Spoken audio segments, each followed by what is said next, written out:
Flight MH370 एक अनसुलझा रहस्य। Video को शुरू करने से पहले अगर आपने अभी तक हमारी चैनल को सब्सक्राइब नहीं किया है तो हर रोज कुछ नया जानने के लिए जल्दी से हमारी यूट्यूब चैनल सेम महिर ब्लॉग को सब्सक्राइब करें और वीडियो को लाइक और शेयर करें। ये कहानी मलेशिया एयरलाइंस की फ्लाइट MH370 की है, जो 8 मार्च 2014 को कुआलालंपुर से बीजिंग के लिए उड़ान भर रही थी। इस विमान में 239 लोग सवार थे और यह उड़ान सामान्य रूप से शुरू हुई। पायलट जहारी अहमद शाह और सह पायलट फारिक अब्दुल हमीद के साथ सब कुछ सामान्य लग रहा था, जब तक कि विमान अचानक रडार से गायब नहीं हो गया।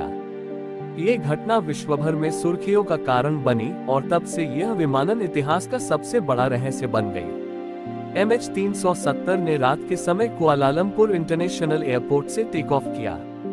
शुरुआती उड़ान के लगभग 1 घंटे बाद जब विमान थाईलैंड और मलेशिया के वायु क्षेत्र के बीच से गुजर रहा था, तो विमान ने अपने ट्रांसपॉन्डर को बंद कर दिया, जिससे उसका रडार से संपर्क टूट गया। यह असामान्य था क्योंकि ट्रांसपॉन्डर पायलट की अनुमति के बिना बंद नहीं होता। इसके बाद विमान ने उत्तर पूर्व दिशा से अचानक पश्चिम की ओर मुड़ने का निर्णय लिया, जो कि उसकी निर्धारित मार्ग से बिल्कुल विपरीत दिशा थी।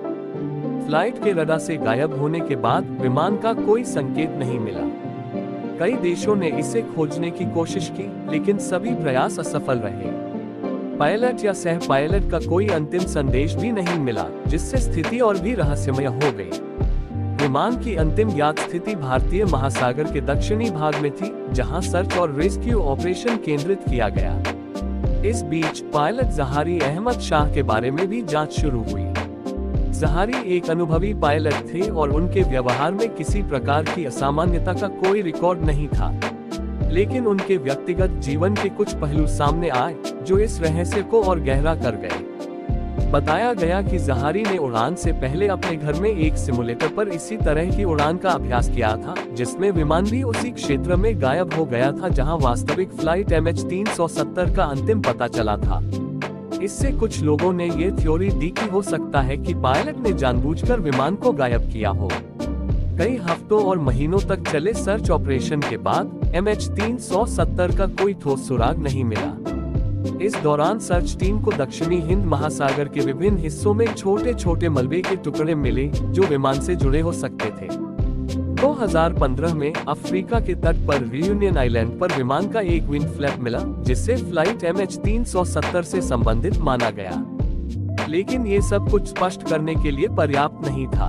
विमान का मुख्य मलबा, ब्लैक बॉक्स और अन्य अहम साक्ष्य अभी भी नहीं मिल पाए थे। इस बीच कई अनुमान सामने आए।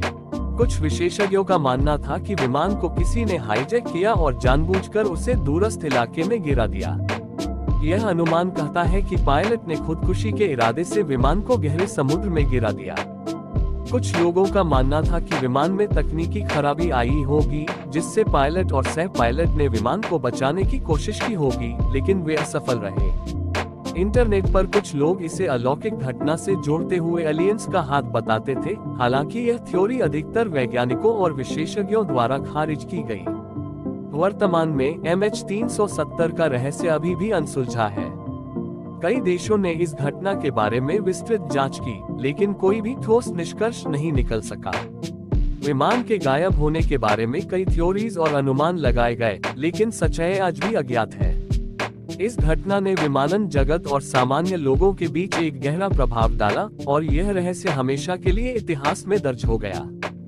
फ्लाइट MH370 का गायब होना एक ऐसा रहस्य है जो लोगों के दिलों में हमेशा के लिए गहरा सवाल छोड़ गया। ये घटना हमें याद दिलाती है कि हमारी आधुनिक तकनीक और विज्ञान के बावजूद कुछ घटनाएं ऐसी होती हैं जिनका जवाब हमारे पास नहीं होता।